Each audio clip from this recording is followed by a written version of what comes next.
What's up, YouTube? In today's video, I'm talking about the Indiana Pacers and what to expect from them this upcoming offseason and potential moves they can make, along with potential trade ideas for guys like Miles Turner and Malcolm Brogdon. So let's just jump on into it. Before we do, feel free to subscribe to the channel, like the video, comment, let me know what you think the Pacers should do this upcoming offseason, and we'll go from there. Let's jump on into it. Unrestricted free agents.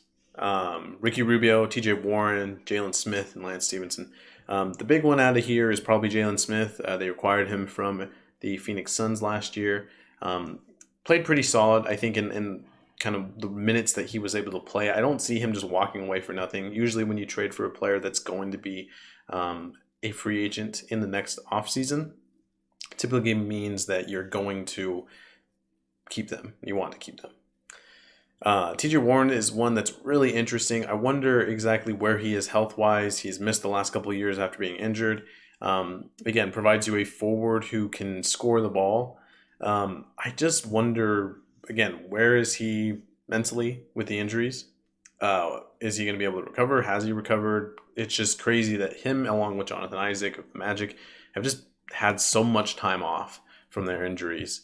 And ultimately, they're the only ones who know why that is, but at some point he should be expected to play, and it's really hurt his free agent, his value as a free agent, just because he's not playing, and you got to be able to play if you want to be able to get paid.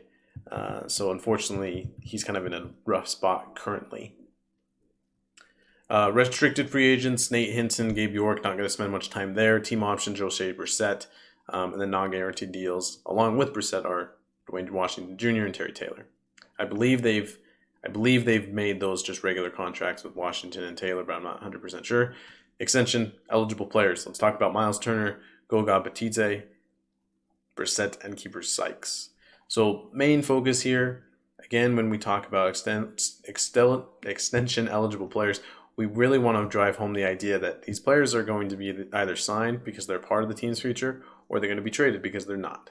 So Miles Turner is a guy who I think is a guy who's been thrown in so many trade rumors in the past for years.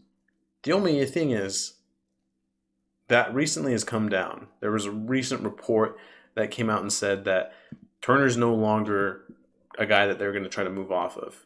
Instead, it's going to be Malcolm Brogdon, who we'll talk about in a minute, which I think is really weird and interesting because he seems to be the guy who, let's just get him to a different team, and teams that don't want to make the big move for like Rudy Gobert or John Collins or anything like that, they'll settle and get a guy who's probably a little less money-wise and get Turner. So watch the whole Turner situation. I wonder if he begins the season in Indiana. I think it makes a lot of sense for them to move off of it. If you get a future first for Turner, I think that's a big-time win and something that should happen, and the Pacers should try to get done. Up next here, let's take a look at the cap sheet. So the cap sheet here for the Pacers: Hield, Turner, and Brogdon are the top three paid players on the team.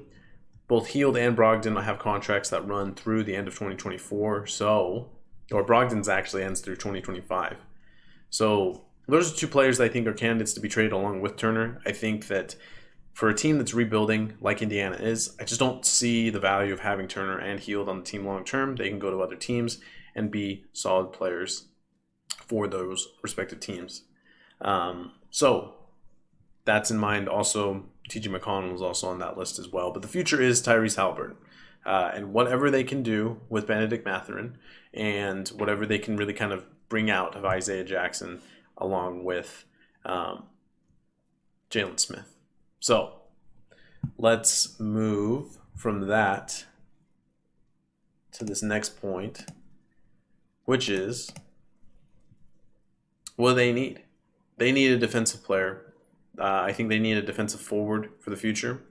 They kind of have that backcourt kind of down. You can say Duarte's the future. I think he's a little too old to be the future, but Haliburton, Duarte, Jalen Smith, Isaiah Jackson, Benedict Mathurin, none of those guys are kind of like that rangy three, a small forward position. So can they do that?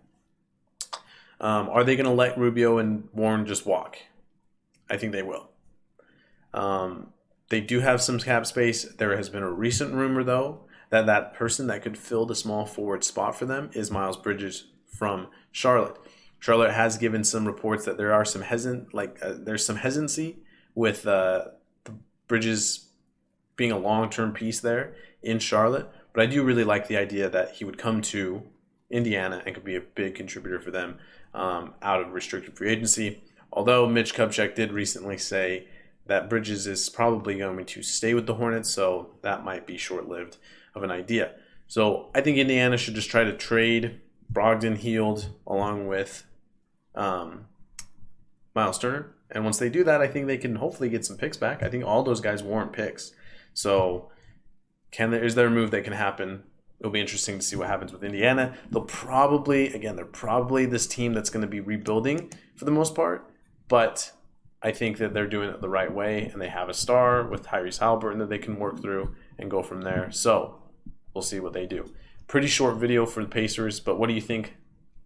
Do you think they could potentially trade for, X player? And what should they do? Should they try to go after anybody in free agency? What do you think about the Miles Bridges move? Could they do that? Let me know what you feel like in the comments section, and subscribe to the channel. And make sure to check out the other 29 videos of all the other teams that we're doing off-season previews for. And have a good rest of your day. And I will see you in the next video.